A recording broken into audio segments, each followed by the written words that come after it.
isolation. Ooh, spicy. Let's bring up Greg. Yeah. No, don't do it. Don't do it. Bring me down a I tad. need to be barely audible Yeah. to be effective. Well, let's not do the Like phone gentle. password on the stream again.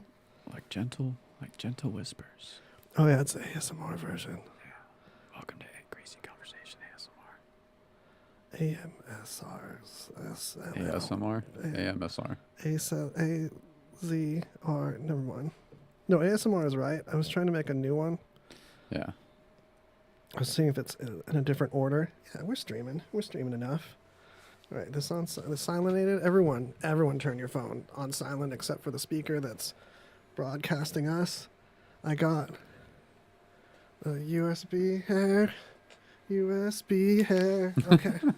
So you're hanging out with us real quick with this cold open while I set up RadioVegas.rocks to play us. In Philly. In Philly. Philadelphia.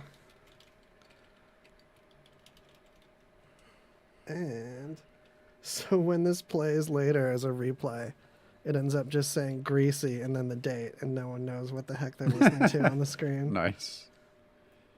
Oops. Okay. In the grease folder.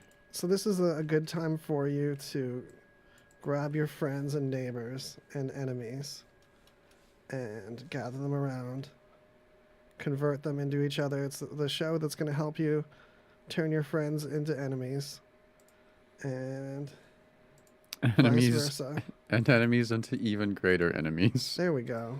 Yeah, man. Only enemies. Enemy game strong. Is it just the delete button? Oh, why typing is no good for typing today. Okay. You know that sinking feeling that you only a PC user has of, I'm going to have to restart this thing real soon. Like, this thing's acting like I should have restarted it before the show. You know what I'm saying? That feeling. Yeah. Not to be a hater. One of those. I restart my Mac sometimes, too.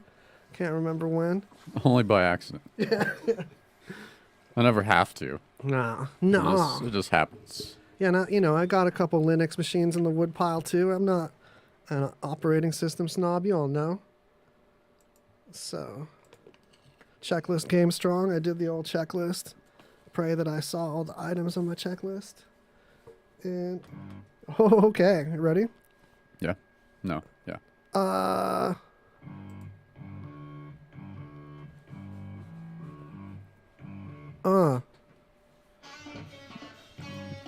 That's right. Yeah. You know what?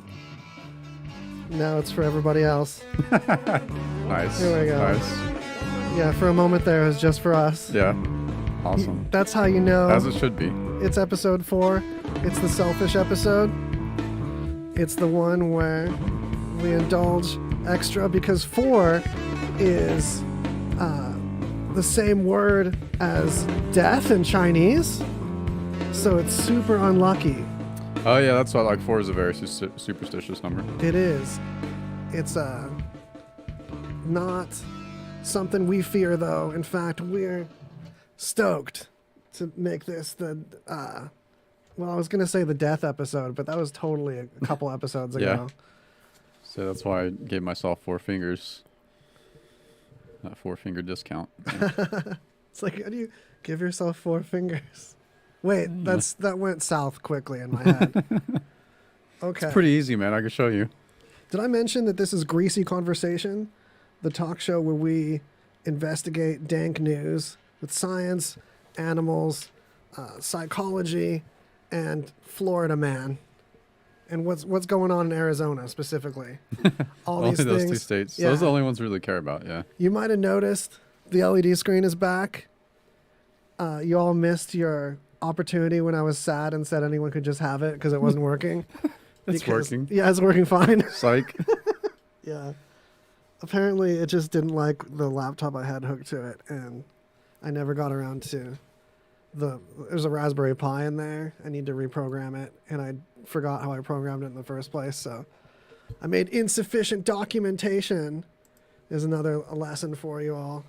Oh, I thought I could do this with the coat, but it's not working. All right. Greg, why don't you collar us into the. Hold on. Yeah. Wait for it. All right. All right, you know what I mean. Yeah. There we go. That's the most professional removing of a jacket on air Oh yeah. I think anyone's ever done for Totally. anyone. You guys witnessed it. All right. I'm gonna start with this this COVID-19 5G chip diagram that's been making the rounds. Oh, this is great. Yeah, before we tell you, try to guess what this diagram is really of, and we'll drop hints for you radio folk too on radiovegas.rocks, where you should click on the banners to help us keep the lights illuminated. Yeah, so it says COVID-19 5G chip diagram, and it's got labels such as M2, MT2 gain, treble, bass, volume, foot switch, in, out, and then there's one just in the middle, just this 5G frequency. And this has been, I think it said it was like making the rounds in Italy on Twitter. People were sharing this as like proof of some secret microchip that's going in the vaccines to give us all COVID-19 or mind control us or whatever the fuck, because who knows anymore. I don't know. Someone's got a lot of trust in microchips. Just as Yeah, a thing. man. So it turns out it's just a chip diagram for a Boss Metal Zone foot pedal. Yeah, the old MT2 guitarist holla. Yeah, And- I've got two of these in a drawer Yeah. in various states of broken or not. Yeah, I'll hack them too. Like one of them has wires coming out of it to go to different LEDs. See, there's somewhere on here. See if I can point out. There's two diodes right here, actually. I don't think you have a way of seeing it, but look, I'm pointing to it with this corner of this image. Those they're called back-to-back diodes, facing one direction, facing the other. That you can replace those with LEDs or put other types of diodes in there to change the sound. They cause the clipping of the top and the bottom of the waveform, which is part of what causes the distortion.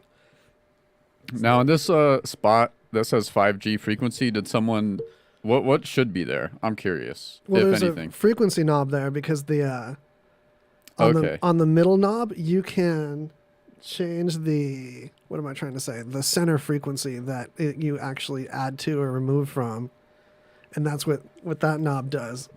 But I don't know if they added 5G or if it's just was already on the schematic to like point to somewhere else or like mention something or. I would imagine they like just added the 5G to the frequency. I'm not seeing it on the thing is part of why I'm like stalling on that. Where did they add this? Oh, it's on like the bottom section Oh, next I to needed the treble. scroll. Yeah, in like the okay. middle. That's so funny. Yeah, I mean like it's a number and one letter. It's gonna show up all over the place randomly. Yeah, that's true. That could be too.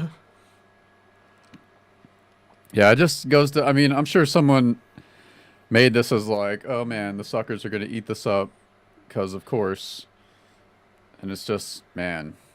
But like, It's so funny because like I can't believe someone would just take that bit of like be so stuck in confirmation bias mode. Partly that we don't teach this is even a thing, that you want to confirm stuff that you already think is a thing. yeah. But like there's CRISPR where you can like edit DNA and you're like more concerned about like these part numbers of chips that any one of them you could Google and like audio would be in the first sentence. Yeah. Like what are all these audio components doing? Or you could just slap on COVID-19 5G chip diagram confidential. Or look at it long enough to see that it has treble and bass on it. Yeah. Like, man, it just trips me out. And like, how small are these chips that are going to fit in vaccines? That's what I want to know. I'm like, do we have that technology right now? Yeah, and why just a chip instead of like a whole robot? Like we have tiny robots. They don't do much. They just Yeah. flail their arms, but Like if we have the technology to make these like microscopic chips that like give you illnesses, like why don't we just build? Why does the government just build little nano machines that like control you and make you buy all the shit they want and give you all your give them all your tax dollars? the biggest thing Like- that I find reassuring about craziness like this is the fact that you make more money for everybody when you're healthy. Like except for like certain drug situations where like you are healthy but dependent on a chemical, Yeah. and that makes some people money. That's a thing. But other than that, like to be bedridden doesn't help the economy at all. So there's no one as you go up Yeah. that's like It's not banking gonna on that. benefit. Yeah. Only as like a government cash grab or like distributing government money. That's the only way to profit off something like this. And even like with medicines, like there's always that idea of a conspiracy to like keep people sick, so they keep taking medicine all the time. And it's like we've already had proof that pharmaceutical companies like, I mean, not proof that they don't do that. They could, I don't know, but it's more like they'll just radically increase the price of drugs that people need to live. Like that's the thing, and that's pretty. That's already out in the something bad that is done. Yeah, and like they're just gonna like, I mean, it'd probably be way more work to keep people or like not do research and development to cure certain illnesses than it is just like astronomically raise prices on drugs that are people need. You know, like Yeah. that's way easier. And how it was just cool to just kind of stall on SNRI and IMEI. That's not IME, not high number. I mean, serotonin stuff like Celexa and Lexapro and Buspar and Buspirone, Oh yeah, yeah. rather than like look into psychedelics that recently have been shown to treat those same things more permanently with less dependence on the medication. Yeah, yeah. In fact, maybe I'm segueing. You decide. You be the decider. But we have an article on a medication situation for treating, what am I trying to say? Addiction with, or other therapeutic effects that psychedelics do without causing hallucinations. Yeah, this was a. You can get the milk without the cow here, mental milk. Yeah, I'm trying to find it now. I forgot where I put it. It's a couple fellows down. On the news doc, which you can go to greasyconversation.com and look at our news notes along with us. Yeah, this is interesting. I guess they're starting to do research on this, but it's a chemical called ibogaine. I wasn't aware that it was like a type of psychedelic, but apparently it's not like a classical psychedelic that causes hallucinations. But it's actually really effective for addiction. And actually, William S. Burroughs, who's like King Junkie of the universe for all time, he actually wrote about this. He wrote like a series of essays on a bunch of different drugs, trying with the intent to have like doctors look at it seriously. And he was actually a really smart dude, and was really clinical about his observations about his own drug use. But he wrote about ibogaine, and he said that it was like the only thing that got rid of heroin cravings and withdrawal effects like really, really quickly, like within a week. Or like flushed all of it out of his body. It's no joke what it can connect to. In fact, there's a part of the brain that when they put some people on psychedelics and put them through an MRI machine, they expect it to light up everything and have all these things communicate that don't normally. But one part kind of went to sleep, and that's what's considered the part that is the ego, or the all of the associations of like your identity in such a way that you can step out of yourself and look at cycles of behavior. Like, I keep doing this and it's not working for me, and criticize that, and then come back from the experience with that understanding that you just couldn't see when you had the lens of that behavior in front of your eyes, where you would still sometimes justify something you were doing negative in just a loop until you're able to step out of that. And that's a promise that's like a permanent cure in some ways. Yeah, sometimes it can be like permanent or very long term, but it's almost like, yeah, it removes that lens of like rationalizing your behavior. Yeah. You know, which is like really easy to do while you're in it, but if you can This also makes it dangerous to do if you're not ready. And unsupervised and without good like vetting and interview beforehand. And there's just all kinds of benefits that this could be, and all kinds of risks too, without like a proper shaman. Yeah, totally. And there's medical professionals studying to be that kind of shaman situation now, and it's such a exciting relief because I've had this exact thing work. Like I've gotten over drug addictions with hallucinogens before. Yeah. And I've used hallucinogens probably like a couple times a year to do some mental cleaning, like Like spring cleaning. Yeah, and figuring out like what I want and who I am and such. Mm-hmm. And it's a regular process. So it's one of those things where it's worth coming back to, but it's not something I have to do every morning. Yeah. Although there is an argument for people microdosing and doing a little bit of psilocybin every day, and I ain't against it, but it does bother me when someone is just tripping too badly to do something and blames like and just keeps saying microdosing while they're like falling over. Say they're microdosing, Yeah. but they're like taking like a gram and a half. Yeah, when they're just straight up dosing, and it's and I feel both annoyed and left out and like we got to do this thing that we're working on. That was the whole reason you did this. And Has that actually happened to you? Yes, a couple times. Oh my god. With like not even just a couple. We're not where it was me doing that, where I was trying to work with someone that like Kept just dosing. Yeah, Saying that they're just took microdosing. the microdosing too far, and it was like, no, this is like not workplace compatible journeying into the mind. Yeah. You just You Man. timed this badly. Yeah, so set and setting. Yeah, and there's even like guides for microdosing, and you're supposed to do like a certain number of days on and off with a certain amount each day. So it should be like carefully measured. There's like a proper way to do that. Absolutely. And if you're not, you can like wean your way into.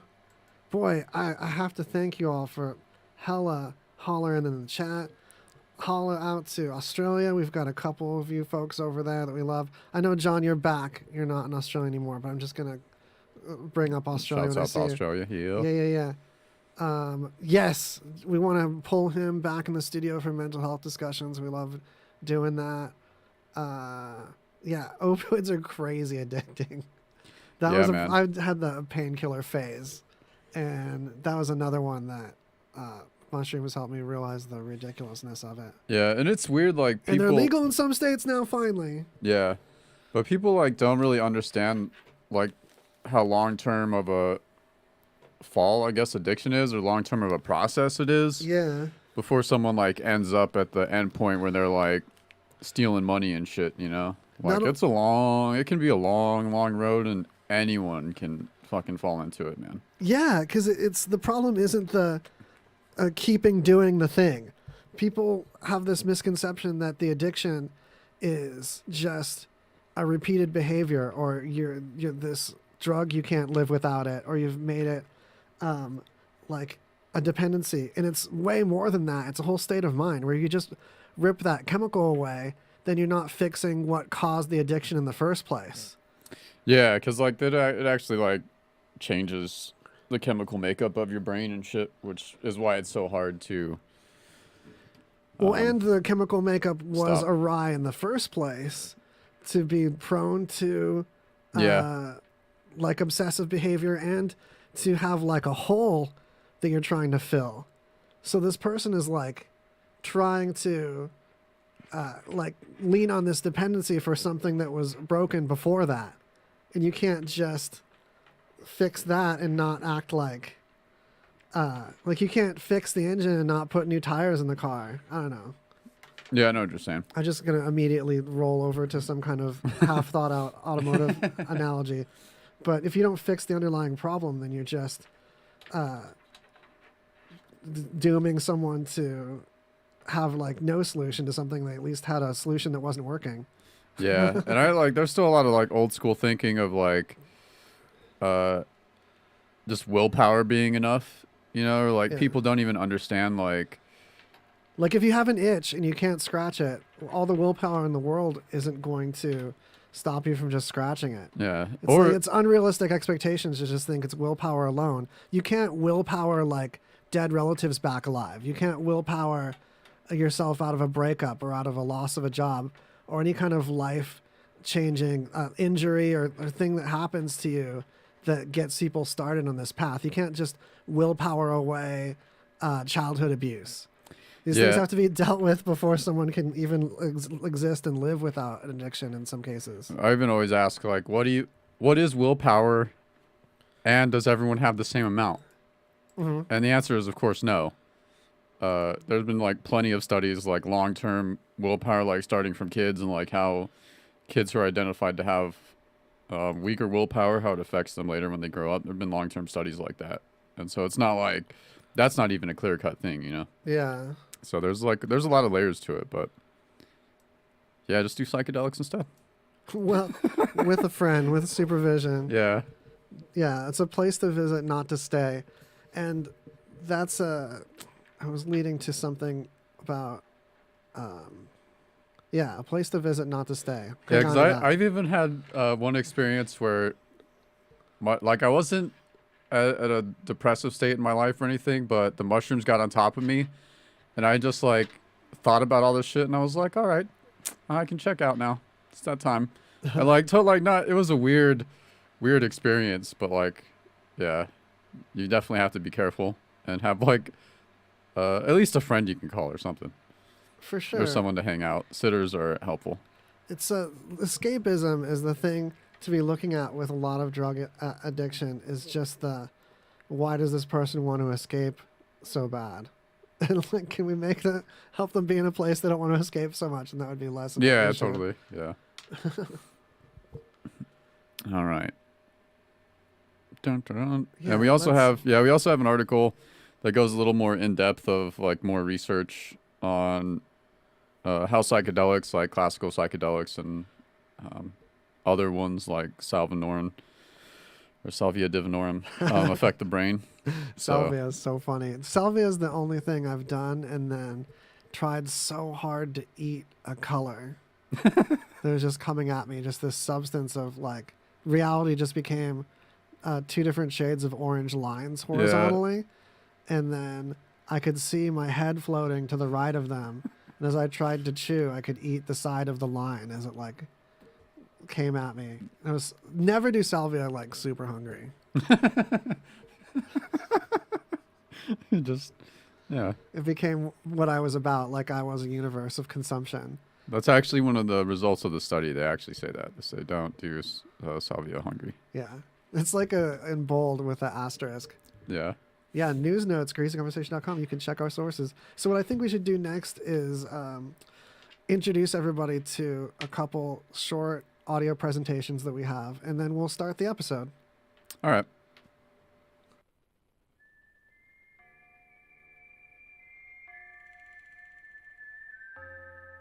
Whoa there, cowboy. Is your love life drier than a June sagebrush poking pricklies on a desert cattle's bunghole? Well, look no further, fella. The cavalry has arrived. Spunk Lube. That's right, Spunk Lube. This ain't your average romance jelly jam. Whether you're sharing a 10-up in Brokeback or flying solo, Tonto, Spunk Lube will have you slinging your Cyclops and whistling out your Dixie. For group parties playing cowboys and Indians or just a quick one around in the chamber, Spunk Lube gets you hydrated for those long rides of bumping uglies into the sunset. Don't put a bounty on your head. Drizzle Spunk Lube instead. That's Spunk Lube, partner.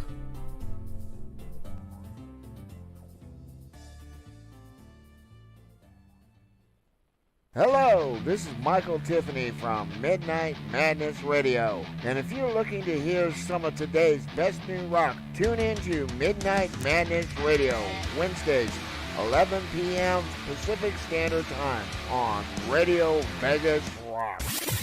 Keeping you rocking from the 60s to today. We are Radio Vegas Rocks.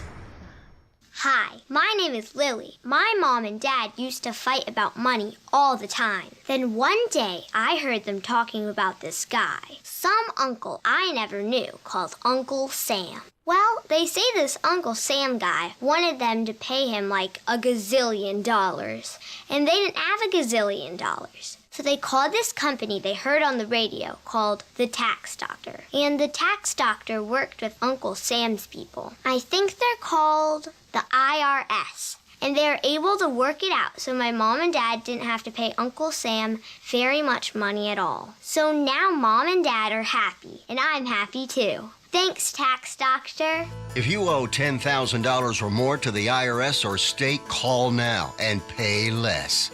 800-918-7169. 800-918-7169. That's 800-918-7169. Be sure to get your mix of music. Listen to us with the RadioVegas.rocks app available at the App Store. And check out our VIP card, interact with us in our chat room, and scheduling of our RadioVegas.rocks shows, plus podcasts. It's all available on RadioVegas.rocks app. It's true. Greasy Conversation is here. RadioVegas.rocks. Click on all the banners. Holla and welcome back. We are here to show you dank news that you're going to make your friends think you're cool by knowing about, or at least keep up with fun stuff in science and technology that the cool nerds are discussing without you until now. Speaking of which, the latest up-to-date data on how the Earth is really round, like we're so sure of it still. Yeah, still. This is a story about a couple who wanted to prove that the Earth was flat, so they decided that they would sail to the edge of the Earth. Like, they'd be the first people to try to finally prove this. Yeah, which, like, I mean, that would be a tourist attraction by now, if that was how things were. And, like, we would have stories about people falling off the edge of the Earth way too often. People would be making money on this by now. Yeah. But this story is, like, hilarious, though. So, this couple, an Italian couple from Venice, and so this was, I don't know if they're still locked down or this happened, like, when Italy was locked down. And they thought that the edge of the Earth would be somewhere near Sicily. So they left their home, they sold their car, and bought a boat.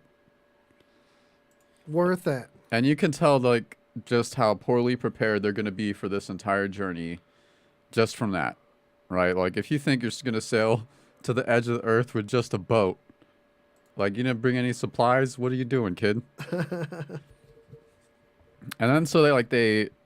Yeah, you think it's going to be nearby and no one's bumped into this before? Yeah. Like, this also leans on a really common type of schizophrenia, because it's really misunderstood how different types of schizophrenia are. There's kinds where you don't hallucinate images or sounds.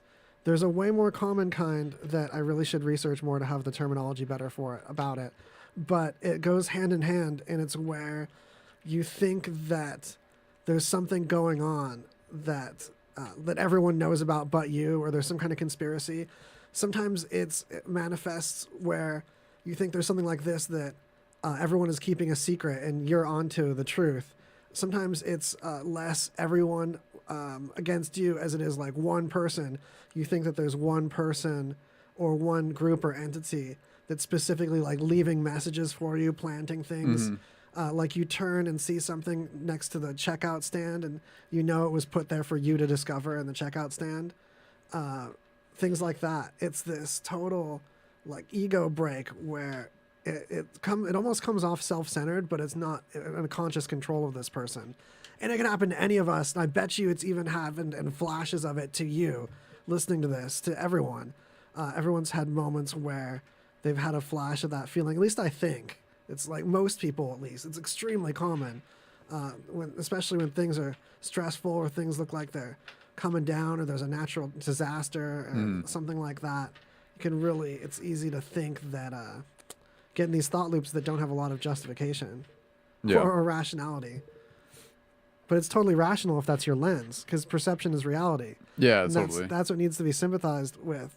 And you can't just expect someone to totally be down with what they need rationally when they're in that place. But Dr. Drew was saying, like, you rescue a person and they're like, thank you. How did you let me, like, live like this? Anyway, I'm getting into, like, dealing with homelessness theory time. And yeah, it's just some, awareness or whatever. Yeah, Hey, totally. greasy conversation. Awareness or whatever. So this couple, they set out on their journey with no or minimal supplies. It doesn't really state, but it sounds like they were massively unprepared for a voyage across the Mediterranean. Wait a minute. It just occurred to me. Are they trying to go out the Mediterranean into the open water, or like trying to find the edge of the world somewhere in the Mediterranean? I don't know. It doesn't. It's like not clear. I'm seeing an early fail there. Yeah, totally. Yeah. It says for them, Lampedusa, an island off the Italian Pelagi Islands in the Mediterranean Sea, was the end of the earth. So that's where they thought the end of the earth was. Jeez. Which, wow. But anyway, so they landed on some small island that was populated, and they were quarantined because they were running around in COVID time. And then because they were so set, they escaped, got back, left on their boat, and then landed on like some other island and got caught again and quarantined or some shit. Yeah. So how does that not warrant a diagnosis of an intellectual disability? I don't know, man. I mean, sometimes, I don't know. The world can be an overwhelming place, and sometimes you gotta find a pocket to fit in, man. And like, whoa, you're onto something major that's important for sympathy in this situation too, because there's a lot of anger at the people storming the Capitol, for example, and it's justified, but it's hard not to, with a little bit of psych background, feel a lot of sympathy for these people too, because this is their reality, that they're in a nation that like requires a coup, and that reality is really freaky. It's that kind of to lead people to some of this stuff, and some of the people that are at the forefront of it also like seriously lack any kind of reverence for anything that could be like sacred for the past and the future of themselves as humans. Just kick feet up and just grin and just take over positions of authority as if they're meaningless because that person they are. And it's just sad because then there's people following you that think the nation and their world is falling apart and that they need to be part of a revolution, that there's lies all around them, even though there's plenty of lies too, mind you, in government or whatnot.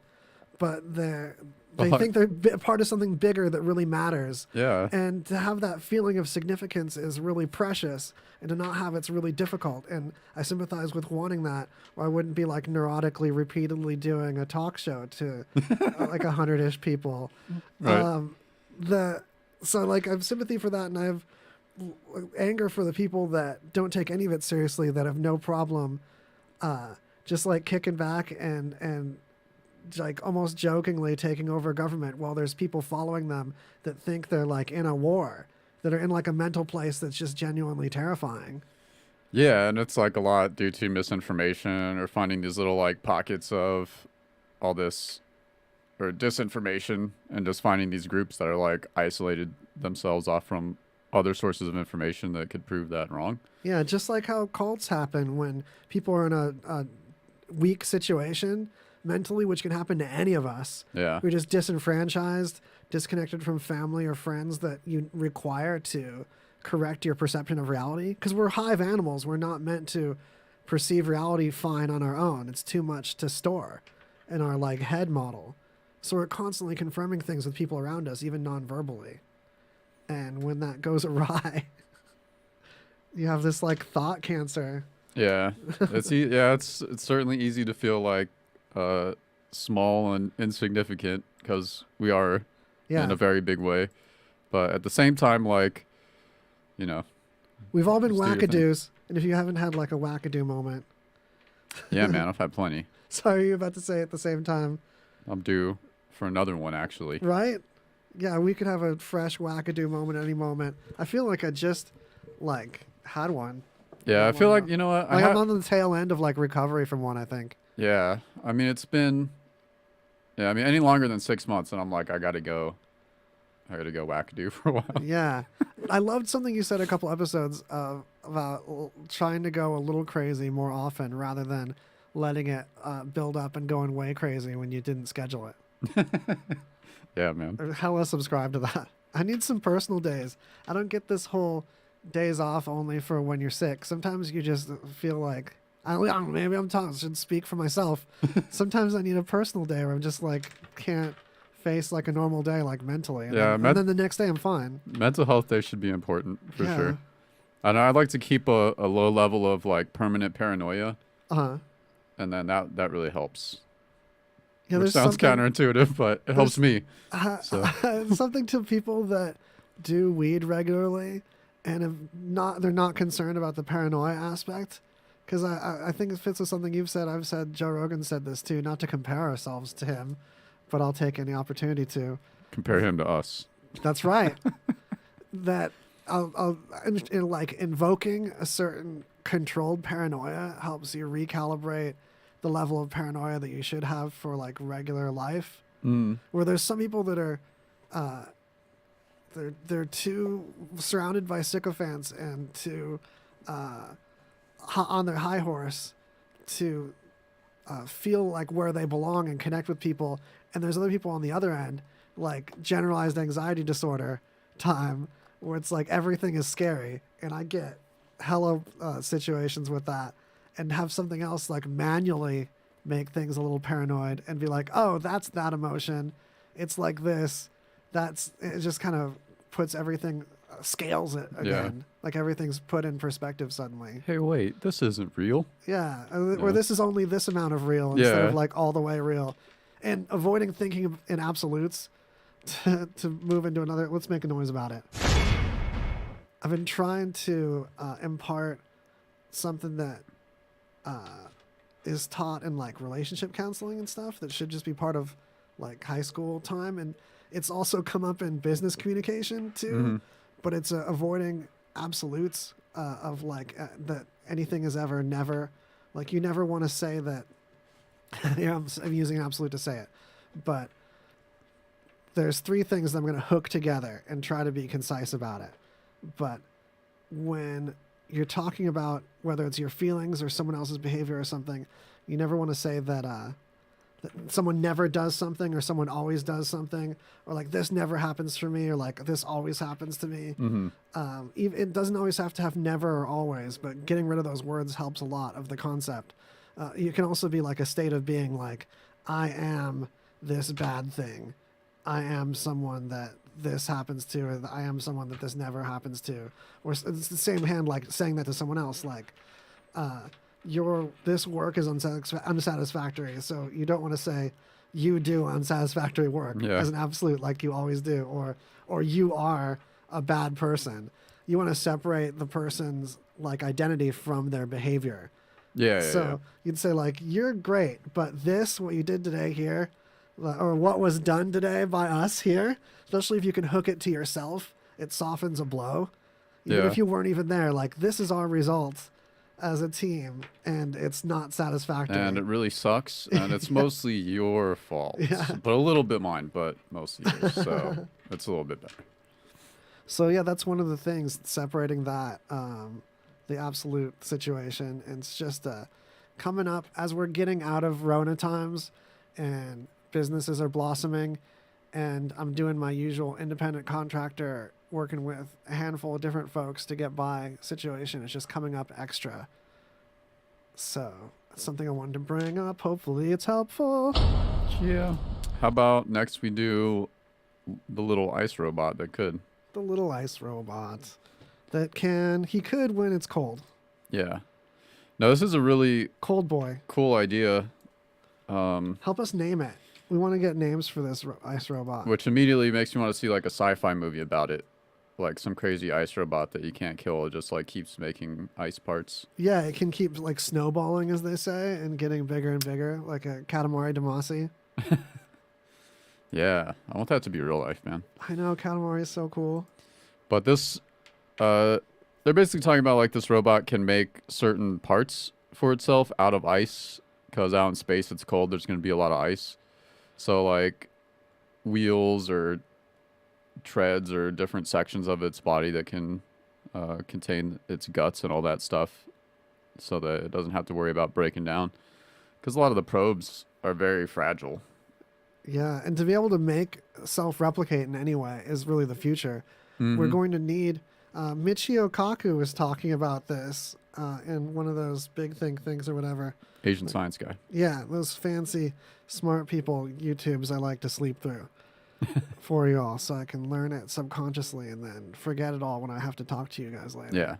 But I just want to point out that I've used this Bluetooth module before. This thing in the blue, weird flex, Oh, but really? okay. Yeah. Well, Yeah, it's the HC aren't you cool? dash something Bluetooth homie. Yeah, Oh, you guys- serial numbers now. Okay. Yeah, All right. It's a model number. It's the The first model half number. of the model number. But that's something you can do. Soldering's not hard. You just get both the parts hot and make sure the heat of the part melts the solder and not the heat of the iron. So like everything's hot in the joint when the solder melts. And you get these modules. You can just buy them on eBay and hook them together. You hook ins to outs and paste in someone else's code. And you can already make fun stuff before you even start messing with the code. And the code's like practically English. C++ and this Arduino stuff is like really close to basic. So you just get comfy with ifs, like if this, then do this, and what's nested and what else. The idea of something being inside something else because of the close and opening symbols, and that's it. You're programming. You just learned how to do it. We're teaching you stuff really quick today. Yeah. Yeah. Well, and like a lot of stuff is out there anyway. Like the code's already done, and you can just search for the code. So, I mean, And then there's libraries that you use to talk to the hardware. It's basically like a driver. You include this library, then you've got statements that can send and receive stuff from that piece of hardware.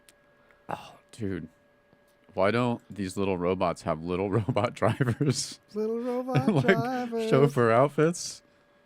Man, I want Some it. details like that could really get more people into science. Like if we Man. need to mix the science and the humor communities better. Yeah, we need tiny robot chauffeurs. This would make... We'll see, we're onto something with our stupid show. Trying to get... and also, really smart people, sometimes you just need to reference something that no one else is referencing, and they're already delighted.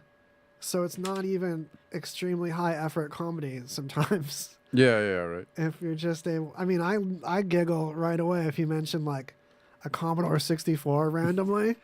I'm just like, that's not talked about Yeah. often, and I know what those letters mean. Yeah, totally. Wow. Little ice robot guy. And then there was this. I just wanted to point out These ads are amazing. this. There's this. What is it? The Harbin Ice Festival, Harbin Oh. Snow and Ice Festival, Had to show you all this. which is in the Chinese city of Harbin. But it's like this whole city is carved out of ice. It's like a little temporary city for this festival, and they're lighting it all up. It looks amazing. Literally lit. I want to live there, even though it's super cold and I'd die right away. See, the nation where all the LEDs come from, now they've put them in the snow, and snow and ice already loves light going through it. Look at this slide situation. This looks so fun. Man, it's crazy. I wonder, did they say like how long this took to make? If I remember right, it's like something they were doing for a good couple weeks beforehand at least. So they're going to show in this other video I'm going to pull up this, where is it? Sorry. I don't need to tell you audio people where is my thing I'm clicking on. But if you go to greasyconversation.com, you can look at these things as well. All right, take a peep later when you're not driving. But CNN's got some views of how they actually went and grabbed this ice from a nearby lake. A lot of it. I don't know like how large the whole thing is. I got questions now. It's like a warp tour. That's how I measure the size of any event. It's like one and a quarter warp tours. The LA one. You've all been to that. Damn, warp tour. Some nostalgia. Your warp tour. I remember the one I went to, the guy, I think it was... Yeah, who played at yours? I'm wondering if it's one that... Was I it went to No the- Effects or something? And then I remember one of the guys, because everyone started... everyone had like a water bottle war. And they Oh, started throwing, there no. was like people down in the pit and then people up in the chairs, and they started throwing water bottles back and forth at each other. And it escalated and got pretty gnarly. So the dude he was like, you guys have to stop throwing water bottles or they're going to shut us down, all right? Stop fucking throwing water bottles, all right? It was pretty, At least it pretty wasn't crazy. fire and people crowd surfing on pieces of the stage like that one. Yeah. There was Woodstock, one of the 90s ones, where they did it on a decommissioned part of an Air Force base that got a bunch of people like radioactive poisoning, class action. Oh, really? Later, yeah. And then there was So irresponsible. there was that where like I think it was when Limp Bizkit played, but people Yes. started tearing down all the shit. It was. Yeah, to it their was- song Break Stuff. It's course. very well thought out Of course. crowd dealing with. Fucking so- Fred Durst. What's he up to these days? They're so into the music. Man. He runs the label that produced, not currently, but when Weezer was working on Maladroit, I think it was. You guys Mhm. can fact check this. He had to Rivers had to battle with him specifically about the rights to their own recordings that they were doing, like What? themselves manually, and the right to do their own recording for that album. Because Fred Durst owned the label? Yeah, that they're on, or that division, Oh, or wow. something like that. That's crazy. Yeah, it goes on and on. It's a turtles all the way down, made with their hats on backwards. Fractals all the way down. Oh, that's a media recommendation. If no one's seen the show, Off the Air, it's an old Adult Swim show. Yeah, I'll link it in the chat. But there's a particular episode, I think Dreams. it's new, called Dreams, that's just really amazing. It's like a short 10, 12-minute show, and it's just like little shorts blended together. Sometimes music videos, sometimes videos with different music added in the background, but it's all pretty great. At the very bottom of our news notes, I have pasted a link, and this is a live Google Doc. So, oh my gosh, please paste. Please be good. Please be a good boy. Oh, yeah, I'm doing it, fella, with the, okay, so let me stop discussing it with you and just, it'll be there. Oh, the news notes are at greasyconversation.com. And I want you to all feel like you can also follow your dreams and host a great show even when your brain is malfunctioning in front of everybody dramatically. That no disability can stop you from achieving according to what you're witnessing here. Okay, so I'm pretty amazed at this copy and paste job you got going on here, man. what are you guys even seeing me do right now? It's a nightmare. Okay, let's you guys can look at my back right now while I try to figure out how to see. I know people listening, you can probably hear so much clicking. Wow, it did it finally. I didn't do anything different. This is what happens when you don't restart your computer often enough. This smells like restart 30. For This video. non-Apple. Oh gosh. That's just a taste. That's a teaser. Yeah. Next we got this is pretty great. A paragliding Santa got stuck in some power lines in California. So apparently he was paragliding into the neighborhood, I guess, as Santa, and yeah, self-explanatory. Let me get that going for everybody. There's a Santa. This is a fresh holiday news. Yeah, obviously this happened like a couple weeks ago. Oh, this But we is were- cool to look at. Yeah, but since we were gone over, I figured I could grab some. I wanted to grab some holiday news. Okay, so this isn't a real person who is paragliding stuck in. No, it is. There's the parachute. Oh wow. Yeah, Oh, and there's the car thing, because the paraglider it looks like a car, hanging from a parachute, basically. Wow. yeah, it was one of those with like the little car. This is so American. What other country do you have a little car get stuck in the power lines? Right. We can do anything here. We just have to believe, and we can fly. Americans fly more than anybody else without permission dangerously into their deaths. And we get hit in the face by homemade helicopter blades. That's something I've only seen happen in America. America has more than one video of someone getting hit in the face by the blade of their homemade helicopter. I Really? haven't seen that happen in any other country. I've never seen. I'll have to check it out. Don't. It's not worth it. It's what you Is think. it like gruesome? Yeah, for sure. Oh, okay. There's one that's not as gruesome, I'll and have the to check it person's out like, then. okay, but it's still not fun. It's no fun. It makes my face itch just talking about Hey, it. listen. People have different definitions of fun, man. So, you know, I mean, cannibalism. I'm also linking a Big Think video that I mentioned earlier, where a bunch of professionals talk about using psychedelics to treat mental stuff like addiction and Oh, nice. other mental time. Hell yeah. It's about that time. You want to do our second round of audio presentations? Yeah, let's do another round of highly curated and sought after auditory presentations, during which we'll gather ourselves, take some deep breaths at one another aggressively, and actually start the show. And we'll introduce our keynote speaker. That's right. People love Dr. Squatch soap, and they want to share its glorious scent with everyone. But that can get awkward. This is a little weird, even for us, but it smells amazing. I agree, Mike. Which is why Dr. Squatch is making all-natural handcrafted candles now. The same all-natural quality ingredients, now with a wood wick to transform your home into a squatchy paradise. Go to drsquatch.com and get your handcrafted Squatch candle today. Hey guys, listen up. Receive 20% off all orders $20 or more at Dr. Squatch when you use coupon code RVR20.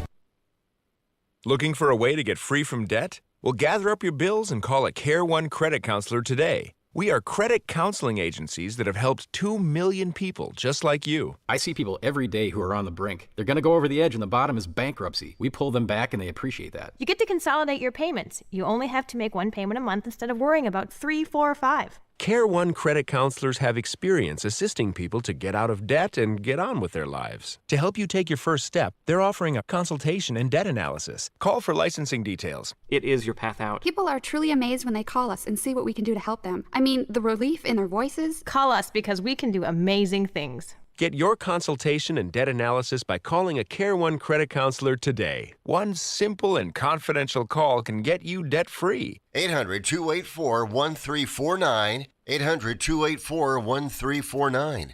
800-284-1349. That's 800-284-1349.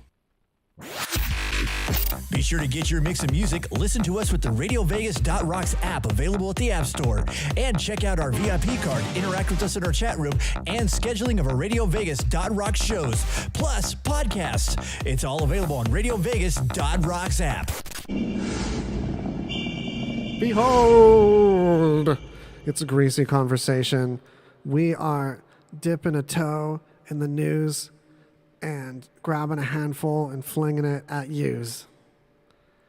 Droplets, go find your squeaky wheels and gather around because we're about to start Greasy Conversation on RadioVegas.rocks, where you two can be part of the news, hollering in the chat, on the video stream at the .com of Greasy Conversation. And right now we're looking at one of the most exciting things that I'm sure you're excited to see in front of you excitingly again. The excitement of the periodic table. Oh, we're going there. You're just jumping right to the periodic table. You know, have whatever you got on cue too, because I have a feeling I'm not going to talk about this long. But there's a new proposal for the arrangement of the periodic table. Oh, I should have had this up as opposed to the other one. Yeah, it's not just about what... This is great. This makes a lot of sense. Like the atomic number or anything, but also the amount of those elements in comparison to all the others. So it looks kind of messy, though. It looks messy, but you see you've got this row down here with the PR, ND, SM, EU, that bottom handle. Mm-hmm. It's so cool seeing that because those fellows are supposed to like nestle in right there. Mm-hmm. And it's not clear right away that you've got this bar at the bottom that has this pocket it nestles into. but you still have the up and down situation of the noble gases over there. That's proper. They should be nice in a row. And it makes me happy seeing this. This makes a lot of sense. And there's colors for the availability too. And we're not wasting a bunch of space on all the Americonium and heavy ones that only exist in the lab for a few seconds. Oh, yeah, yeah. Oh, yeah, these different colored, like, there's one from conflict minerals. Yeah. Which... Have that conflict. It's all pictures of a cell phone if it's conflict. Oh, no, it's using a smartphone. Okay. There's a lot of conflicts in those smartphone parts. Yeah, you got synthetic, plentiful supply, limited. This is awesome. Rising threat from increased use. Serious threat in the next 100 years. Yeah, it's pretty interesting. It's kind of like a goldfish cracker. Yeah, it reminds me of one of those, like, puzzles for kids where they're, like, 5 pieces and they're those big, weird shapes. You know, they're, like, made out of wood. Y'all remember those. Y'all know what I'm talking about. Don't act like you don't know what I'm talking about. I'm with you, except that I'm lying about it. Good enough for me. Wow, okay, so what did you have queued up next with a little bit of... That's the perfect sound. Greasy conversation. Behold. People are trying to cook chicken by slapping it after learning physics, says it's possible. Cook chicken after slapping it. Yeah, Isn't it like tenderizing? Someone asked, if kinetic energy is converted into thermal energy, how hard do I have to slap a chicken to cook it?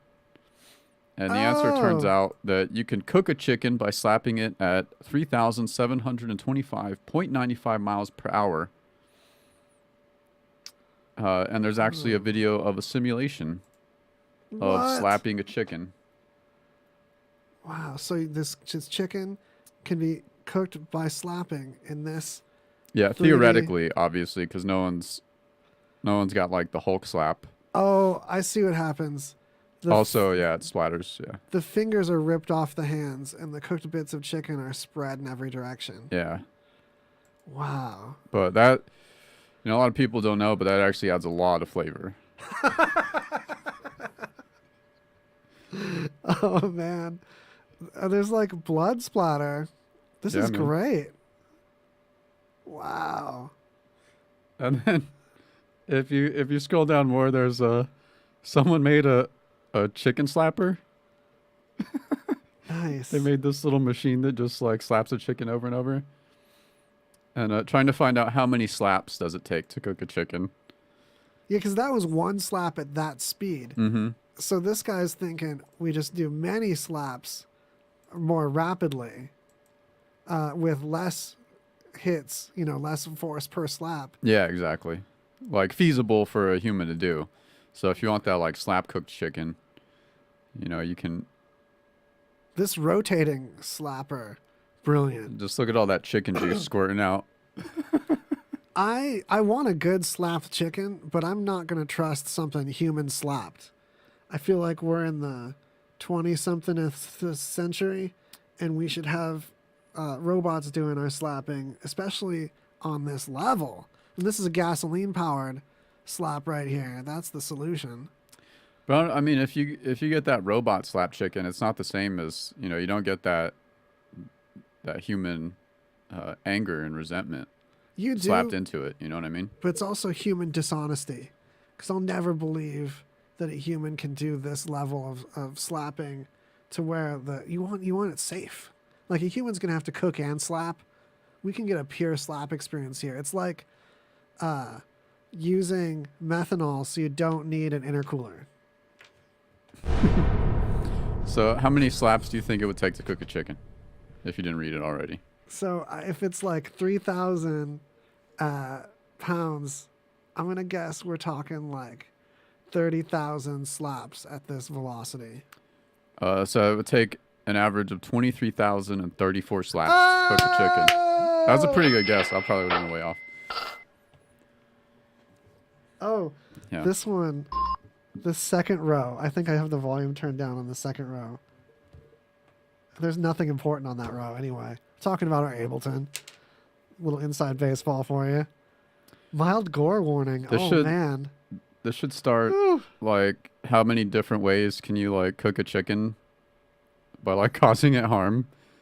But like attacking wondering- it. Yeah, can you have it be alive and start this process? That's kind of cruel. How many field goals would you have to kick with a chicken to cook it? How many beaks does it take to make a hot dog out of just beaks? We're asking the important questions here. Oh man. Greasy That's- conversation. Make sure you check out our merchandise at /merch and, at greasyconversation.com also. And, click on some banners everywhere around you. Even ones physically in the presence of you, slap them. Oh, this is not an episode I'm going to listen back to later. I've rarely been more disappointed in myself. All right. On that note, we want you to tell your friends that not only can you enjoy dank news that's useful, curated by human personalities, but you can watch the psyche of these people dissolve in front of you as another layer of entertainment. It's true. I'm actually just a hollow shell of a person. I'm getting there. With minimal programming. So, you're welcome. Yeah, we're learning and growing together as a community. And together we can go like and subscribe Buck's Adventure Life YouTube. Yeah, Buck's Adventure Life. Yeah. 'Cause you're done with us. I'm sure of it. No, tell your friends. We really are striving to bring you all something that you can bring to your loved ones with appreciation and steadfast perseverance and an iron will of virtuosity. Acceptable. All right. So this is a follow-up to a story we had, I don't know, before we went on break, but there was, where was it, in Utah? There was the mysterious monolith discovered. Yes. Just in the middle of this, canyon. So more of them have appeared.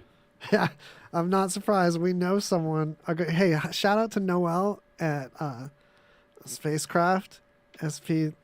You just go to waz.lol and you can get linked to that spacecraft situation. That's the whole URL, y'all. woz.lol. I own that. Look at me. I've got the shortest URL of anyone you know. Weird flex, but okay. Strong flex. I got the URL. No one flexes URLs like I do. Look out. It's true. And on that note, he also made some of these monoliths. Someone's the self-aggrandizement. It's clearly like a. It's definitely like an art thing. There's a self-deprecation wrapped in the aggrandizement is what I'm trying to get at roundaboutly. But yeah, it's like there's a copycat situation with this. Yeah, one appeared in Romania, and then there was a third one that popped up in California. So the one in California looks a little different, but they are similar. They're that same triangle-ish pillar. Yeah, this one, the way worse swirl marks on the finish. Noel's are way better. If you're looking to buy one of these for your yard or storefront, hit us up. Hit me up specifically because I want that commission. You know what I'm saying? I want that monolith money. I want the meat on that monolith bone. Do you think that this is the same group of people that did the original one, or it's just copycats? Heck no. They didn't travel to Romania and then to California to do this? The person behind the original one is most likely dead.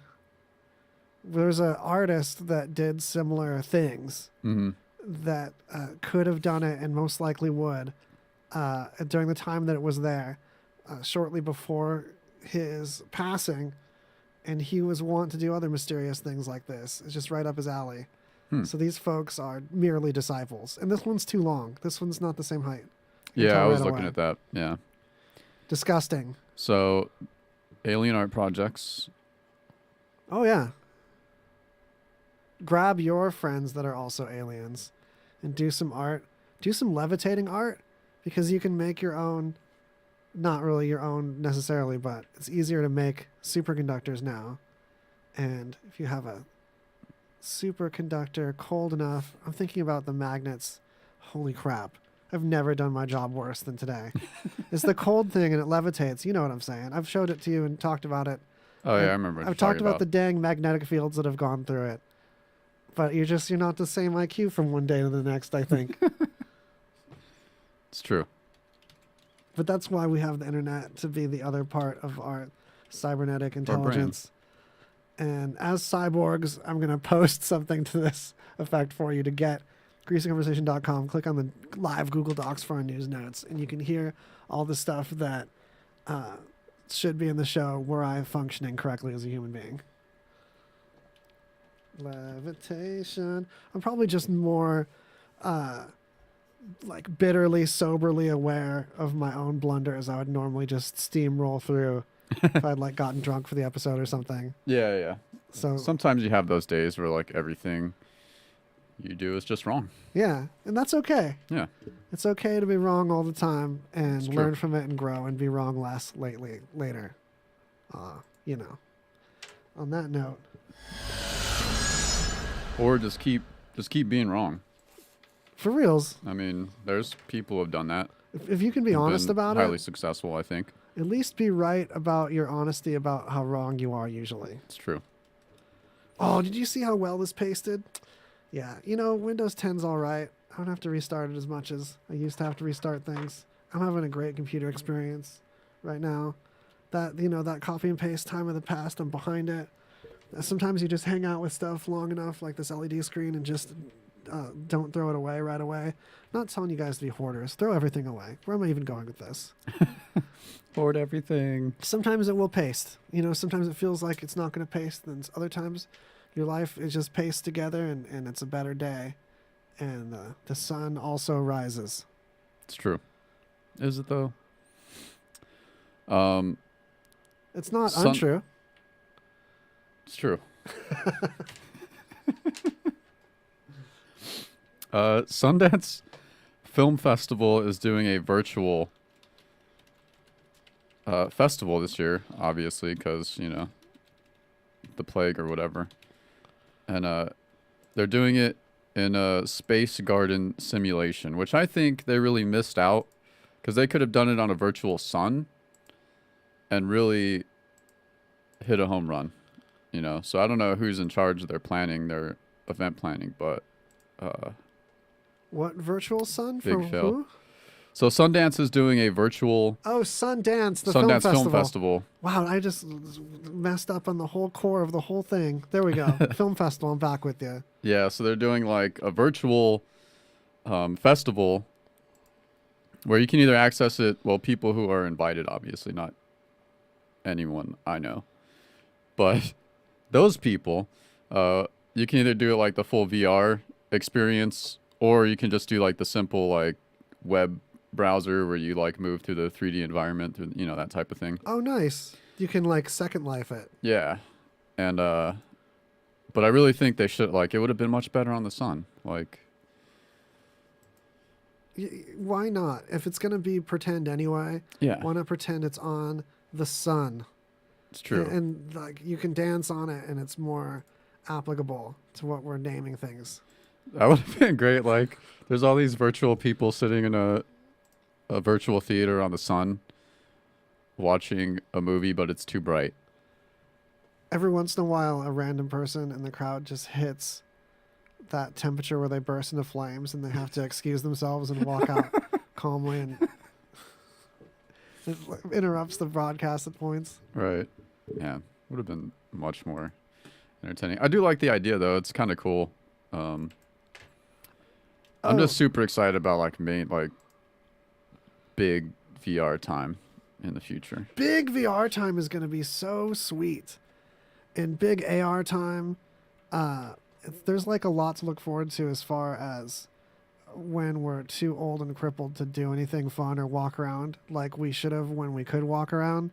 And we're mourning that we can just virtually walk around on the sun and shoot lasers at each other and giggle with young delight. Oh, can we talk about the magnetoreception of some living cells that you bumped into? Yeah. That's our promo graphic here. Yeah, you're like, nah, you talk about that.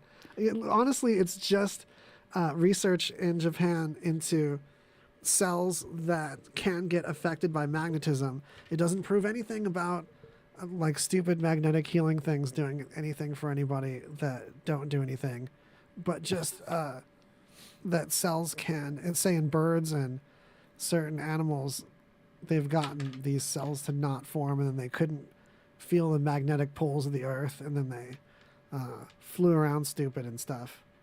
Yeah, so it might be like a clue to zero in on how animals migrate and stuff like that. Like there was an experiment done too where these researchers made these belts that vibrated whenever a person was facing north. Oh yeah. And they wore it for a while, and then after they were done, or like whatever the length of time was, I don't remember what it was, but they no longer wore the belt, but they could still just intuitively know which direction was north because it like created a link in their brain. Would you be willing to do this? I would, yeah. I think it would be kind of cool. The only issue is that the gyroscope board I've used, not gyroscope, but Magnetiky fella, which is hard to Google without remembering what the dang thing is called. But clearly I've got no access to memories today. And it's like, not only, it's not just like, okay, weed too close to the start of the show. I think it's about the normal duration between weeding and the show starting. Just fried today, just having a stupid day. It happens, man. But it's weird that it's a cervical cancer cell that they do this research on. I didn't know you could take like a cancer cell and use it for other stuff that's handy. Yeah. Let alone cervical cancer apparently is also... Like, would that mean that we'd have to mine this in the future? Like give a bunch of women cervical cancer and then go dig it out to use it for this science research? See you later, honey. I'm going to the cancer mines. Yeah. Gonna milk some ladies. Yeah. Cancer milk. Heading out with a pick. No, it's like a hose, cervical cancer hose. You get like the... It's like an oil pipeline. Instead of black lung, you get cancer lung. But then they mine it and you get paid a lot of money. Like, what do you do for a living? Like, they just mine cancer from my lungs and use it for stuff. I've never felt healthier. Oh, like you have to cough into a napkin and then carry it with you so you can sell it. Oh, man. Dude, that would be some dark-ass future shit where, like, people sell their, like, get cancer to sell their cancer cells for research. Holy fuck. This just became a good episode. I just became excited about this episode over this one concept. Yeah. This is so delicious. Not that I was down this episode. It's been all right. That would be some dark-ass shit. I want to see that. Yeah. I want to see that as, like, a Twilight Zone episode or something. Do it. Make it. Yeah, I want to make... Who wants to chip in? You can throw me, I don't know, don't quote me on this, but I want to say like 30, 40 bucks, and I'll make everyone like a belt. I was going to say a headband, but this probably should be a little bit more discreet. And you'll wear it, and it's going to vibrate. You choose where every time you face north. And some people will be facing north a bunch if I do this wrong, or if I do this just right. But we'll do that where we'll kind of like learn where to north. We'll learn where to north, and that I believe this has got to be. There's got to be some other cues of direction that you're gonna latch onto, either subconsciously, visually, or something that will like attach with this north vibration, and then we'll have a really useless superpower, but we'll get free drinks with it or something. There's a really weird camping situation where, because you could like look up earlier where north is and fake this. This is like a superpower totally. That'd be so easy to fake. Yeah. Or just completely irrelevant. Let's make up another power that we can make this belt for. So we're talking about a sensor that detects which direction is north. The one I've used, excuse me, earlier, like didn't work very well. That's why I was kind of hesitant on that. I haven't found a good sensor for compassy time, and I haven't needed one, frankly. But there's sensors for distance. There's sensors for humidity. Oh, we could do a humidity one. Like it's a certain humidity, and it vibrates, and you'll be able to detect humidity really well then. That's I was useful, thinking right? about one that just like vibrates anytime you're within a certain radius of a Walmart. Yeah, and then you'll just sense where Walmarts are. Then you for just the rest you'll just know like you'll just learn how to like tell where Walmarts are. You'll be a walking bargain detector. Walking pretend bargain detector. I wonder if you can do this with like cell phone towers, so you can just sense where cell phone towers and walk towards them and be like Captain Reception. Get all that get all that extra Rona Oh yeah. teleported into your body Yeah. from the future. Aim your cervix at that 5G antenna so we can get some cervical cancer in a mine from you. Aim that Oh, man. cervix. Man. Where is my cervix, Greg? Tell you when you're older, I guess. All right, this is a cool one. China has created the first integrated quantum network Yes, for quantum network. communication. This is really a big deal. Yeah, it's large too. It's like stretching, so they use 700 ground portion is made of 700 optical fibers stretching across 2,000 kilometers between Beijing and Shanghai. So, the goal of this, I'd imagine, is to do communication faster than light, right? Have you seen if they've been able to pull that off yet? Because that would be a killer for trading, right?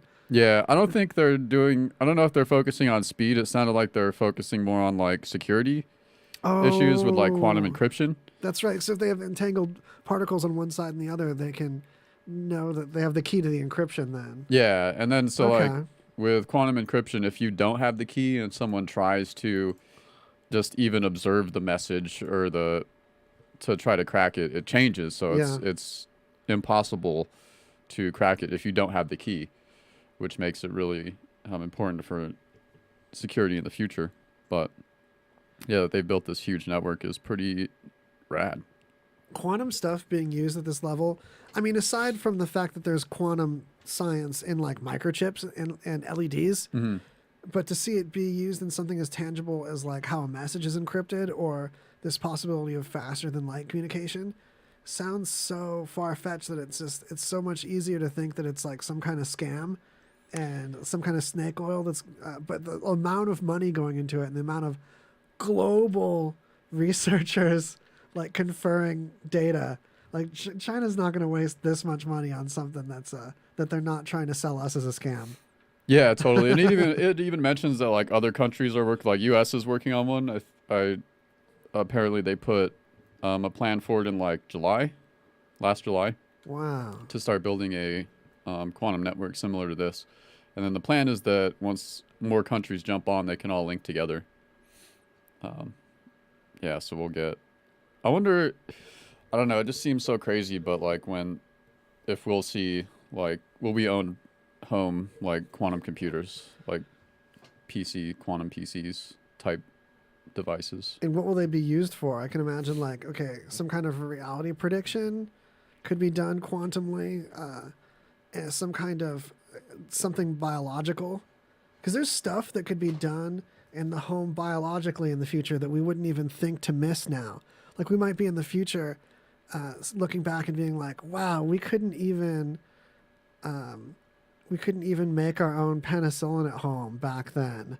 You'd have to like go get it from somebody. Oh, have like the replicator.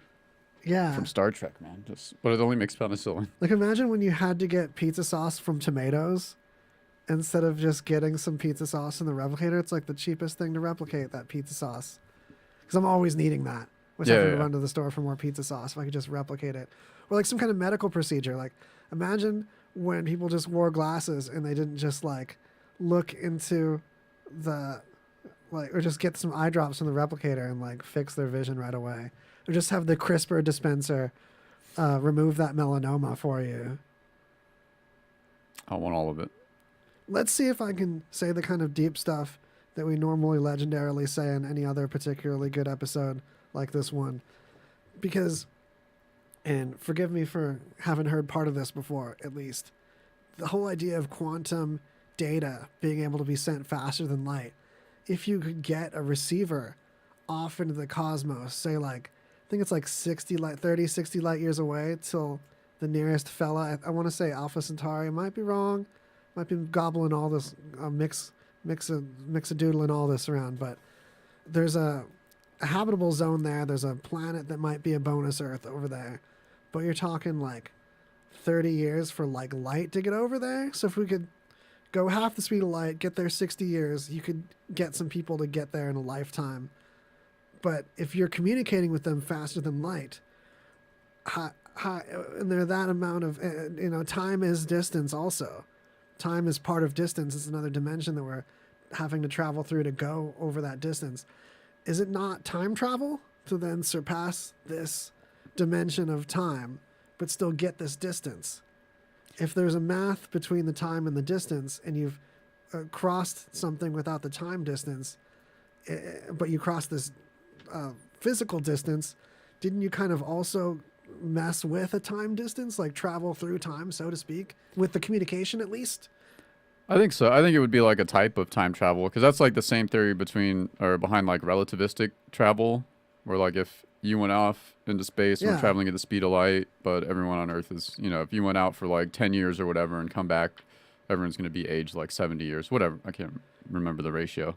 And then you can also have an existence, a personality, an entity, like a consciousness, exist as a pattern of data. You can have the entire life of someone as we know them able to be reproduced by an actor based just on like written data about them. Even today, we can bring people back to life from data, from information.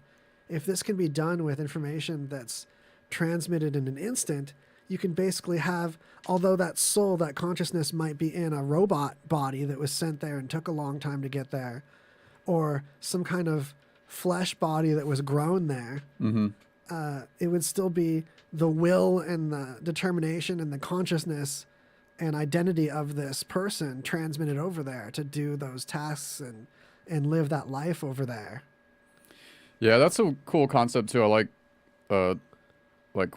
philosophical questions like that. You don't need a matter transporter if you can transport consciousness and just put it into whatever matter is already there. Yeah, and like the question of like, would it still be you? And I think it would be, like, if you could travel, it's just like, to me, it's just like waking up, because like I hardly remember my dreams, so it feels like, off and on for me. And it would be like a similar thing, like your brain just rests, but if you have all that data, put it in a robot, travel the stars. Did you know, and let me see if I can pull up something fresh on this and throw it in the news notes too, because it's a non sequitur, but it relates to this. There are memories that have been stored electronically and put back into mice. We reported on this, it was probably like a good year ago. Yeah. But I'll relink it in the news notes, which, if you don't like the show enough to want, where am I going with this? That's a horrible way to start anything. Of course you like the show, and we like you. But if you're ashamed of the show is where I'm getting to it. And there's people you want to have these news knowledge nuggets, but you don't trust us to not offend them, you can take advantage of our website for free and pay us back with merch sales and sponsor clickies and calling some of these numbers and some of these things that I don't want to make you feel pressured to do, but you can take this data we've gathered about these mice. Yeah, climb in there. Pressure. So pressure. These mice memory, to type and talk would be something. So, you teach one mouse to do a maze, another mouse doesn't know this maze at all. You electronically move the maze knowledge from one mouse to the other. Boom, you wake up knowing karate. Yeah, man. I can't wait for that. I hope that really happens in our lifetime. It's never looked more plausible, and a big portion of it is just resolution. So, if you have a blindness. If you have a blindness, well, it shows how much I think about what I'm saying before I give the intro. You can take a camera, and there's already a device where someone puts a thing on their tongue, and it's like a dot matrix image of what the camera is showing, and they learn to see with this pattern of data going to a different input.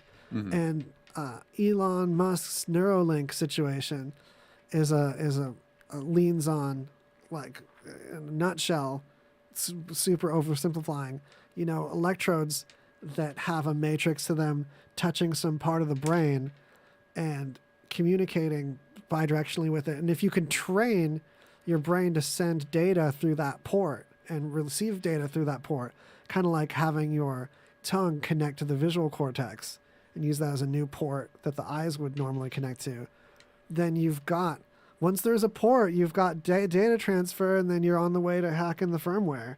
You know, you folks that, like, I know you either put Linux on your iPod or you have a Nintendo DSi that you can do homebrew from the SD card. Like, this is how you get into that level of things. And we're just talking higher resolution. So if you can get a port with higher resolution, you can get thicker data in and out. And hell yeah. And boom, you're waking up speaking Chinese.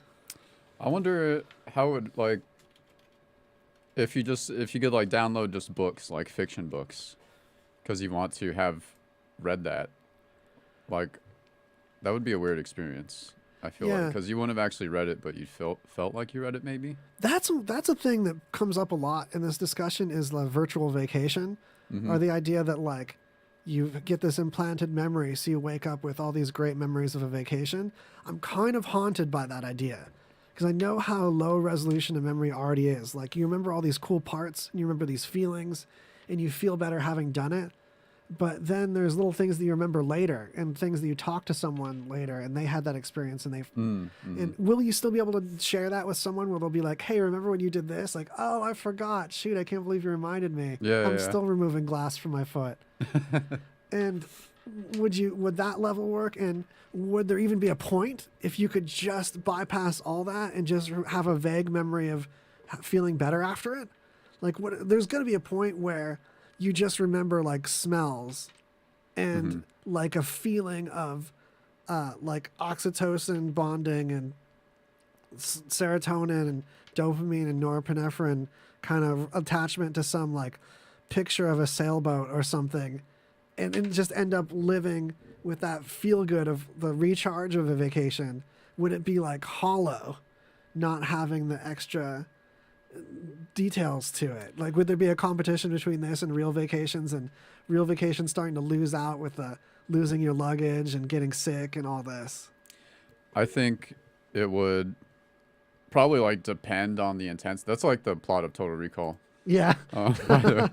Which was written, like, I think in the 70s or something. But that dude was a real precog. But I think it would depend on, like, the intensity of the memories, because we already have, like, issues with false memories that seem really, really real. Yes. So I think it's entirely possible to be able to, like, implant memories, and they seem real, and where it's, like, not different from experiencing it. And you can already have false memories. It's just, you bring up something heavy with that. That's like, whoa, the barrier to entry on this isn't as thick as people think. Yeah, because that's, like, just a problem in general. That's why, like, eyewitness reports aren't very accurate. Well, it's also a problem how little people are taught about schizophrenia and hallucinations in general, and how prone literally everyone is to hallucinations. Like, I thought, no, I never hallucinated anything, and then looked into it more and became more aware of it as a thing. And now I'm, like, aware that I probably hallucinate more than most people, but I have no frame of reference because no one even knows how much they're hallucinating on the regular. Yeah, and how much totally. they're just incorporating it into regular life. Yeah, because, I mean, just how much information your brain filters out anyway. And, like, sometimes some of those ghosts slip in. Ooh, I might have a juicy rant that relates to this slightly. And that's that I feel like the premise is that spirituality and science have a place together, because as we learn about how we function scientifically, we can't let go of the role our rituals and meditation and things that are normally attached with spiritual situations still play a role in programming our brains. And I think along with that needs to be a respect for scientists and self-declared atheists towards things like, for example, tarot readings, which can be done to communicate with someone's insides. It can be dangerous with someone without the right ability to contextualize randomized information coming at them.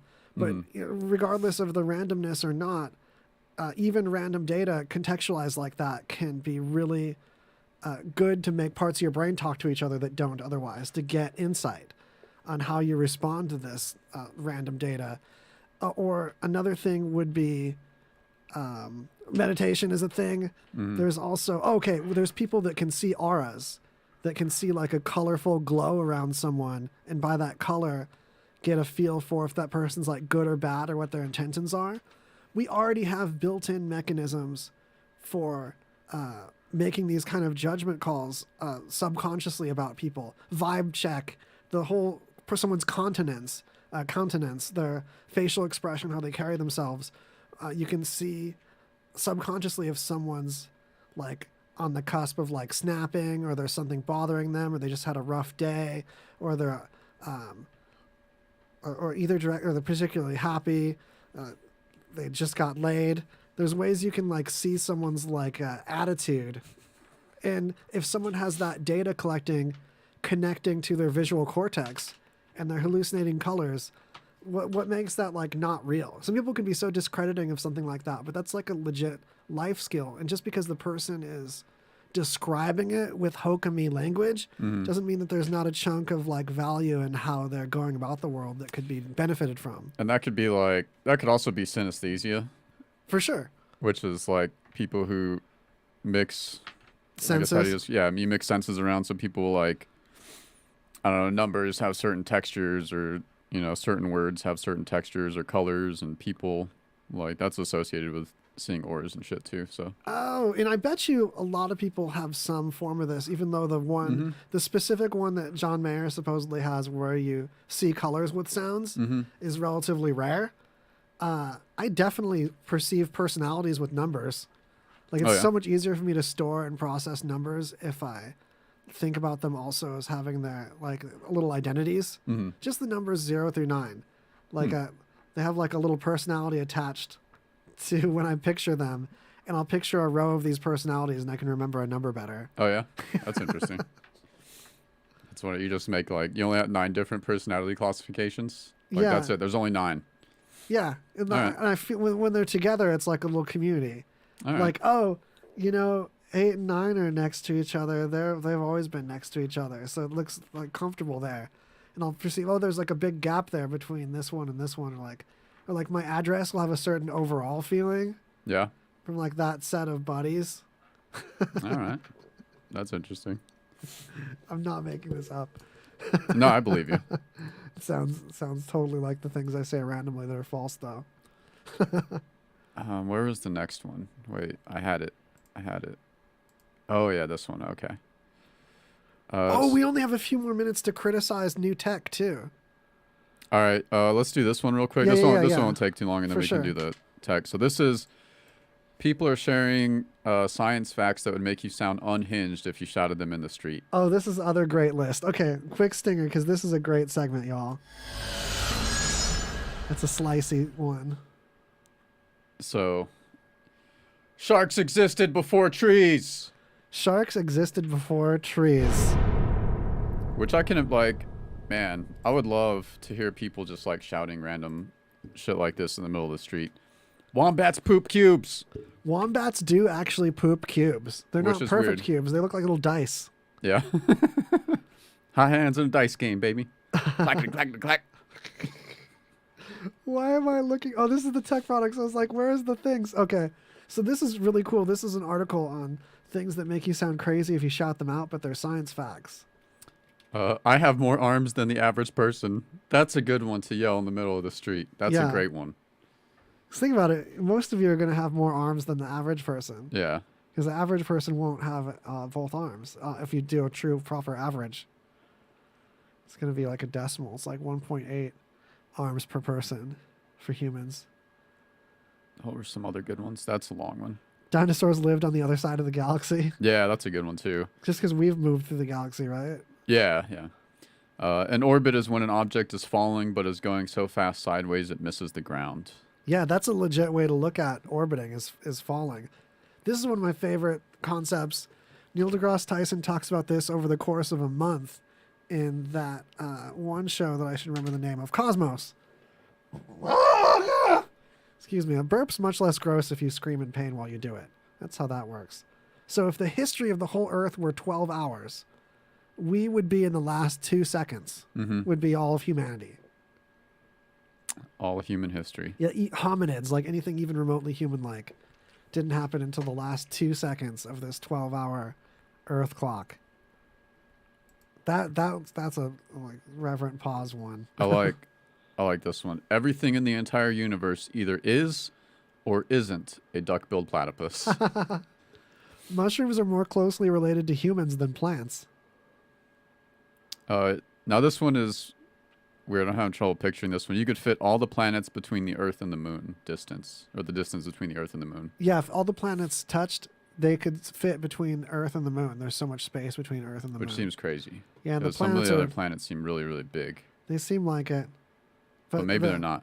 What it is yeah, Jupiter is humongous, but the distance between the Earth and the Moon is around More that humongous. Yeah, it's humongouser. They're all so far away from each other. Oh, check this out. Makes me lonely. The chimes of Big Ben, that lonely moon. It's also really weird that the moon is just the right distance in diameter to look about the same diameter as the sun. Like it's very, but it might be one of those things that like the whole balance of it kind of makes that be like the right ratios. Mm-hmm. The sun's 8 light minutes away. The moon is 8 light seconds away. There's all these interesting ratios that line up. Yeah.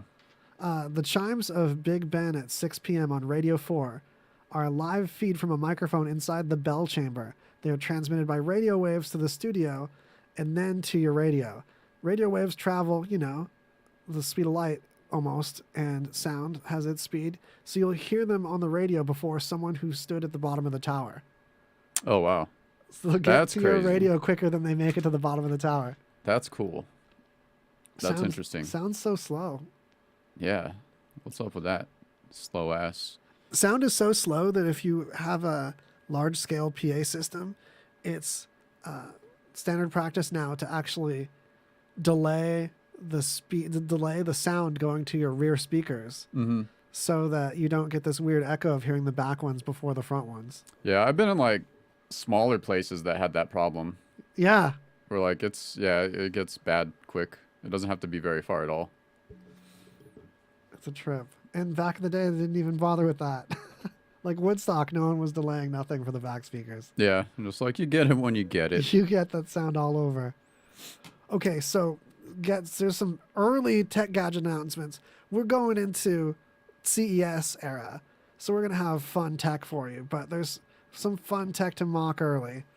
Yeah, well, because we usually do one after, but I saw some articles for a little future, reading the future. Yeah, we had to share that with you, give you some early future. This JBL has a beautiful amplifier, fella, that really comes back to some old days. It looks clean. Oh, that wood on the side is so gnarly. And it looks good. Classic. Yellow screen to match the wood. It's just beautiful. Full silver. I mean, I would have another black accent on this stark silver front. It's a little bit too silver on silver for me, but it's close. It's close to beautiful. QLED. We've talked about QLEDs. They're LEDs. 3 4K TVs and 2 8K TVs. Yeah, that 8K baby. The Lenovo Yoga 7 all-in one is kind of interesting. It's an all-in-one computer, but just the screen part. Oh man, if I could get my words in the right order today, that'd be a change plan. If I could get the orders in my right words today. So it flips to portrait mode, so you can TikTok in full desk glory. Oh, so you can like do vertical Ableton? Yeah, exactly. Really easy? Okay, yeah, dude, vertical Ableton. Yeah, man. All right, sold. It's that next level Ableton. Code, folks. Sometimes you want to code all tall. For me, I'd rather have 2 sets of code side by side. One's like known good to help me feel cocky, and then the other one's the code I'm working on. So like copy and paste. Or I'll have the browser on one side with some stuff I'm copy pasting. I'm not kidding on that. I want some cocky known good code when I'm going into the void. When I'm literally void. That's totally a C++ pun. Anyway. That's when you start a function. I'll learn one more little piece of nugget learning for you. Now you can program. No, really though, programming's not hard. You really just do it. Just do it. Yeah. It's really hard for some people, but a lot of you are mechanical. If you think you can like turn a wrench and deal with repair a bicycle or something, you're going to be better at code than someone that, at least on par with someone that like will solder and do like electronic stuff. That doesn't touch code as much as like a bicycle is closer to code than a circuit board. as far as how it's going to relate to the mind and stuff. So there's a divide between code and electronics people. I don't think, this is a theory of mine, I don't think there's as big a divide between code and mechanics people. Believe it or not. That makes sense. I can see that. Yeah. Being mechanical.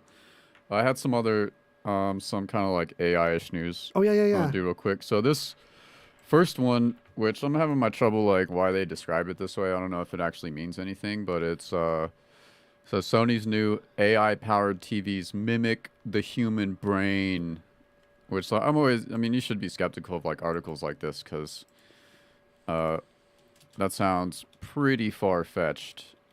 But it just uses like a certain type of processing that better analyzes how people view images, because TVs are much larger, so and people tend to zero in on certain areas of the TV. So it just uses, however it does it, but it analyzes the focal points of the people watching and helps that to process the image and sounds to make it like optimal. And this makes sense because you can do a neural net type of computation, especially with a RISC chip. And something like Sony, they can use an ASIC, which is a chip that you design, or an FPGA. With their pricing of it, it's more likely going to be an ASIC than FPGA. FPGA, it's a field programmable gate array. And it's like a chip that you tell it what kind of chip to be. You tell it, okay, part of you be a processor, part of you be some memory, part of you be a clock, part of you be an in and out. And so you do this with an FPGA and then oftentimes later make an ASIC, which is just like stamped permanently that way. And you can make this parallel processing situation that does neural net stuff in hardware better than a normal processor that has to do it command by command. And that's really good for processing thick, wide data like image data. It's really wide. It's a lot of info per frame, and it comes at you fast. But you don't have to you can't make a choice on like per pixel very well. It's too much. But if you get an overview with a neural net, you can get like a vibe off of it, or like, where are the eyes? Let's just find what the eyes are. Yeah. Oh, there's eyes here over here. Make those eyes crisper because humans look at eyes. Yeah. Where's a mouth talking? Let's make that mouth extra crisp. Where's some boring background stuff that's like blurry and bokeh anyway? We can tune that out. And YouTube does this. It's part of the MPEG algorithm. When you see someone with any kind of like pattern of dots or something, it's always more blocky and chunked up because it's too much moving data there. Oh, yeah. It doesn't keep up with it well. Confetti on YouTube is a major problem. If you want to look into this further, just look up confetti on YouTube. It's like a controversial thing. Also, flowing water is another way to test this. That's why if you've ever looked up the YouTube, Netflix has a test video called There's No Crying in Baseball, and you have to know the link to get to it. But it's just an actor repeatedly saying there's no crying in baseball and putting his hand in a water fountain and just walking and opening a door and just all kinds of boring, normal stuff that might be in a show that Netflix uses to test the video quality. Oh, wow. It's so That's creepy. crazy. There's no crying in baseball. Just over and over again.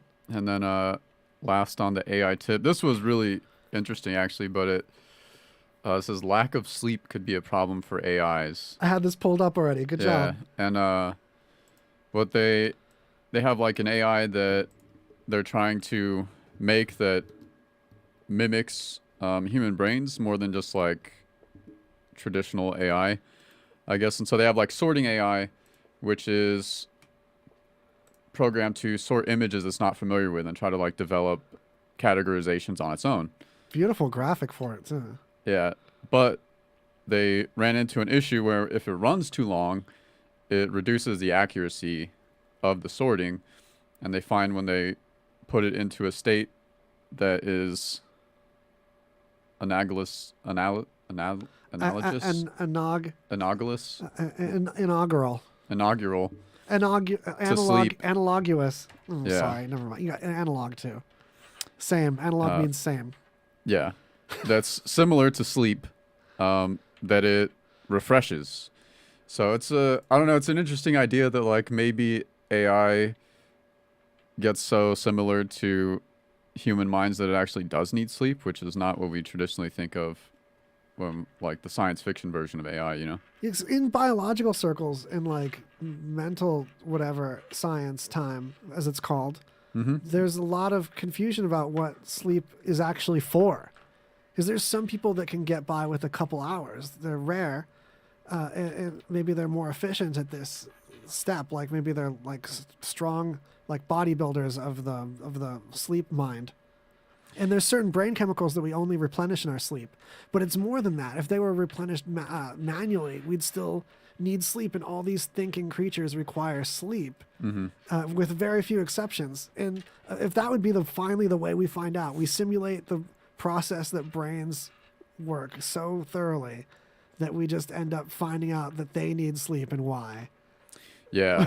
What a way to find out. That'd be crazy. Well, I think they've like zeroed in more that like, I mean, it's still not like perfectly understood, but sleep is for part of it is for like encoding memory, encoding short-term memory to long-term memory, recharging a lot of brain chemicals. Yeah. Hey, shout out Alone in Vegas podcast. Autism leads to invention. I'd like to think so does bipolar. Let's like any kind of mutation is essential and needs to be like treasured and cherished and given reverence, even while we consider what things need to be fixed or whatever. Just something that's a deviation from the norm isn't always broken, especially mentally. There's all kinds of great things that are a disorder in that it affects that person's daily functioning that also gives them advantages too. Yeah, there's like a lot of room in the world for those to be used effectively. It's part of how we function genetically. There's a certain amount of mutations just allowed and then cleaned up after to speed up evolution, to facilitate growth and progress in humanity. We celebrate our rebels when they come up with penicillin and stuff. Penicillin rocks. Yeah, we're so into penicillin right now. Yeah, man. I love penicillin, man. So into it. Sometimes I just drink a shot. Oh, yeah. Just do a little shot. I like penicillin. To age my bread. It's the same thing, right? Yeah, totally. Fuzzy breads? Fuzzy breads.